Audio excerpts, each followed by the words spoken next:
अस्सलामुअलैकुम।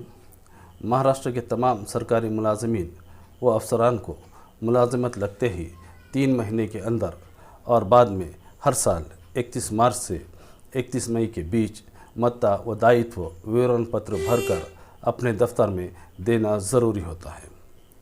इस वीडियो में हम तफसीली तौर पर देखेंगे कि मत्ता व दायित्व विवरण पत्र 1, विवरण पत्र 2 और विवरण पत्र 3 किस तरह से भरेंगे। तो चलिए शुरू करते हैं।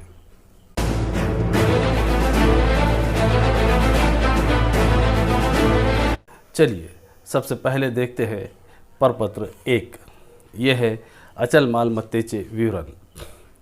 अचल मालमत्ता यानी आपकी ऐसी मालमत्ता या ऐसी मिल्कियत जिसको एक जगह से दूसरी जगह ले जाया नहीं जा सकता। अचल मालमत्ता कौन सी है, ये इस फॉर्म के कॉलम नंबर 3 में बताया गया है। इस फॉर्म के कॉलम समझने से पहले हम ये देखते हैं कि इस फॉर्म के ऊपरी हिस्से में यानी इस हिस्से में क्या लिखना है। यहाँ देखिए, यहाँ लिखा है नियुक्ति 4। इस जगह आपको अपनी अपॉइंटमेंट डेट लिखनी है। आप जिस साल का ये विवरण पत्र भर रहे हैं वो साल इस जगह लिखना है। इस वक्त हम सन 2022 का विवरण पत्र भर रहे हैं, इसलिए यहाँ 31 मार्च 2022 लिख लेंगे। इस जगह आप अपना पूरा नाम लिख लीजिए।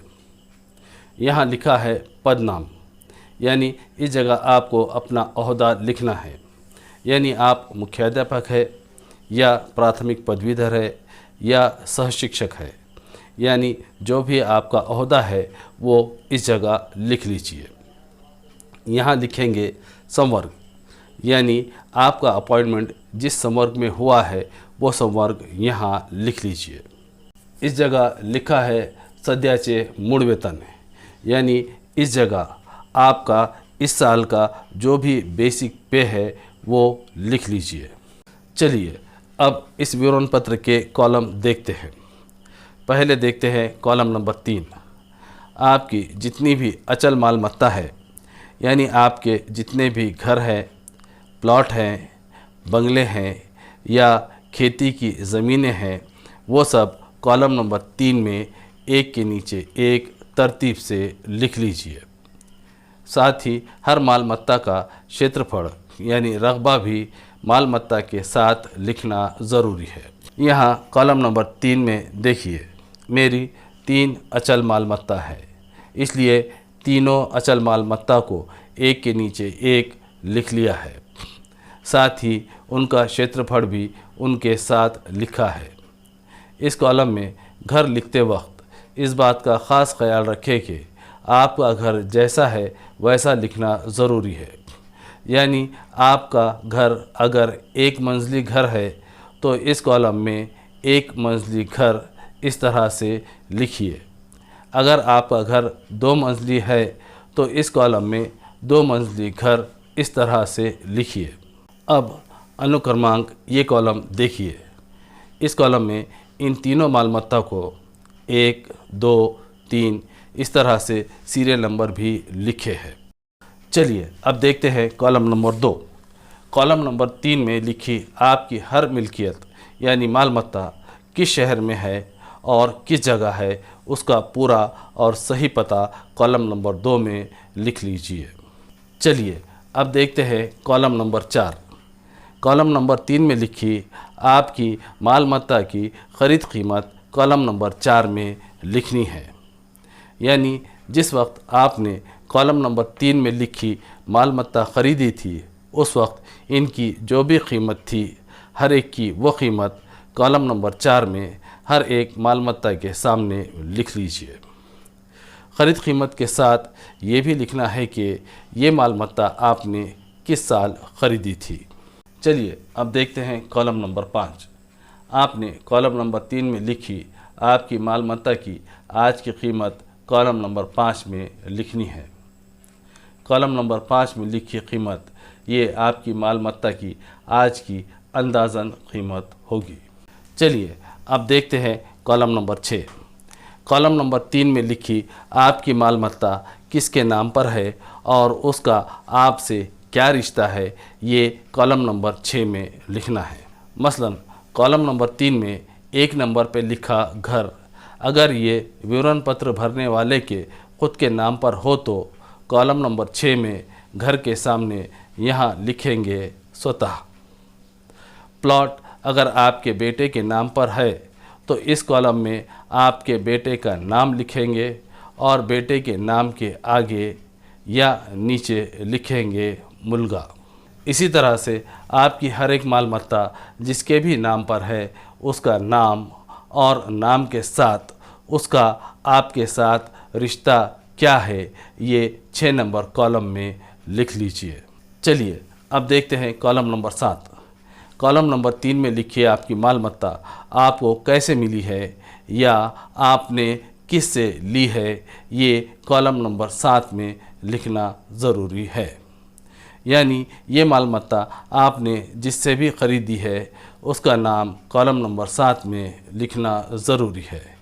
इसी तरह से ये मालमत्ता आपने किराए पे ली है या रहन रखी है या आपको विरासत में मिली है या आपको किसी ने तोहफे में दी है या इसके अलावा जिस भी रास्ते से ये मालमत्ता आपको मिली है वो नाम कॉलम नंबर 7 में लिखना ज़रूरी है। चलिए अब देखते हैं कॉलम नंबर 8। कॉलम नंबर 3 में लिखी मालमत्ता से अगर आपको सालाना कुछ आमदनी होती हो तो वह आमदनी इस कॉलम में लिखना ज़रूरी है। आमदनी यानी घर का किराया या ज़मीन का किराया आता हो तो वो रकम कॉलम नंबर 8 में लिखना ज़रूरी है। अगर आपको आपकी इस मालमत्ता से कुछ भी सालाना आमदनी नहीं होती है तो इस कॉलम में लिख लेंगे निरंक। अगला कॉलम है शेरा। अगर आप आपकी मालमत्ता के बारे में कुछ मज़ीद मालूमात लिखना चाहते हैं तो शेरा इस कॉलम में लिख लीजिए। अगर आप कुछ लिखना नहीं चाहते हैं तो इस कॉलम को कोरा ही रहने दीजिए। चलिए अब इस फॉर्म का आखिरी हिस्सा देखते हैं। यहाँ आपको अपनी दस्तखत करनी है, यहाँ आपका नाम लिखना है, यहाँ आपको अपना ओहदा लिखना है और सबसे आखिर में यहाँ आपने डेट लिखनी है। चलिए अब देखते हैं प्रपत्र 2। ये है चल मालमत्तेचे विवरण। चल मालमत्ता यानी आपकी ऐसी प्रॉपर्टी जिसको एक जगह से दूसरी जगह ले जाया जा सकता है।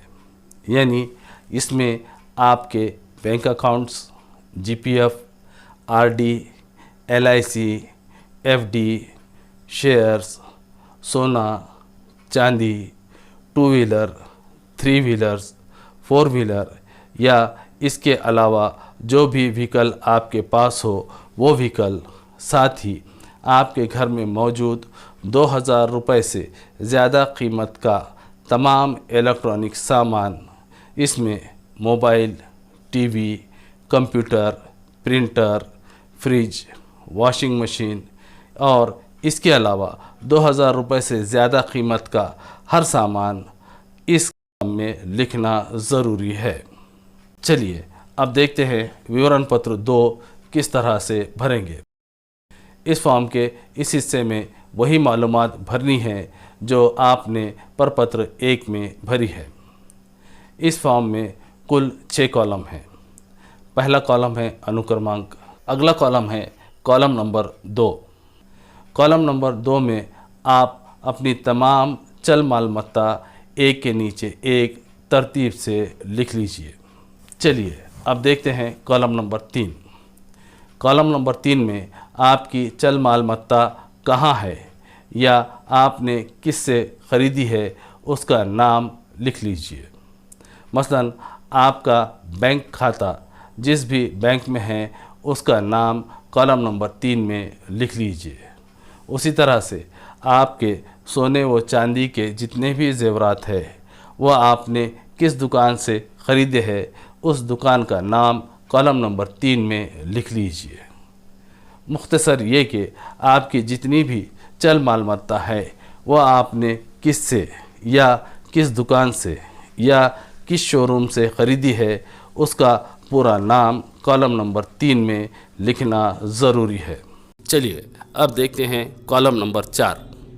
कॉलम नंबर 2 में लिखी आपकी तमाम चल मालमत्ता में से हर एक चीज़ की ख़रीद कीमत कॉलम नंबर 4 में लिखना ज़रूरी है।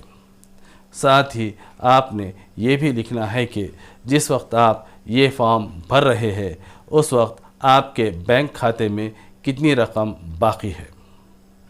चलिए अब देखते हैं कॉलम नंबर 5। कॉलम नंबर 2 में लिखी आपकी तमाम चल मालमत्ता में से कौन सी चीज़ किसके नाम पर है और उसका आपसे क्या रिश्ता है, ये कॉलम नंबर 5 में लिखना ज़रूरी है। यानी विवरण पत्र 1 के कॉलम नंबर 6 में जैसी मालूमात भरी है वैसी ही मालूमात विवरण पत्र 2 के कॉलम नंबर 5 में लिखनी है। अगला कॉलम है शेरा। इसमें अगर आप कुछ मज़ीद मालूमात लिखना चाहते हो तो लिख लीजिए, वरना इस कॉलम को कोरा ही छोड़ दें। इस प्रपत्र के आखिरी हिस्से में वही मालूमात भरनी है जो प्रपत्र 1 के आखिरी हिस्से में भरी है। चलिए अब देखते हैं प्रपत्र 3। ये है दायित्वाचे विवरण।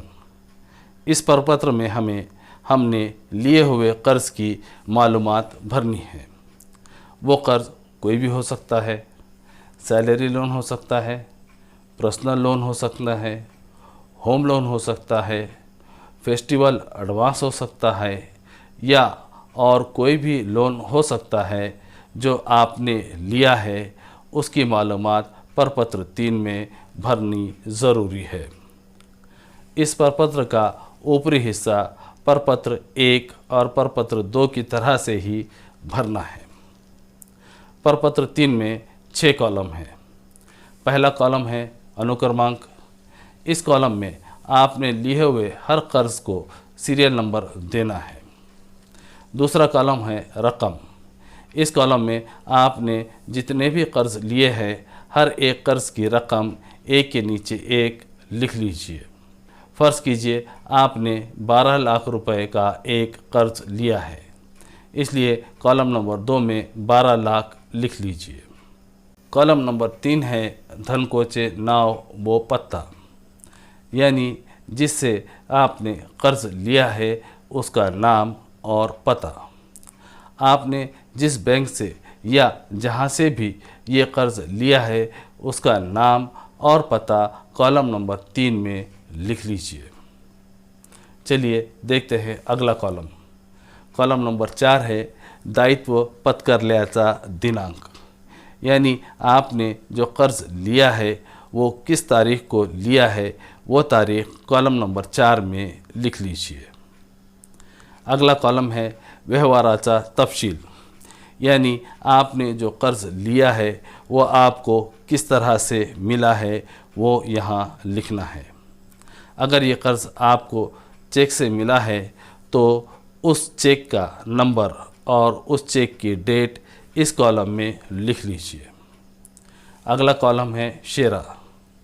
इस कॉलम में आप चाहे तो लिख सकते हैं कि जब से आपने कर्ज़ लिया है तब से आज तक आपने कितनी रकम वापस कर चुके हैं। अगर आप लिखना नहीं चाहते हैं तो इस कॉलम को कोरा ही छोड़ दें।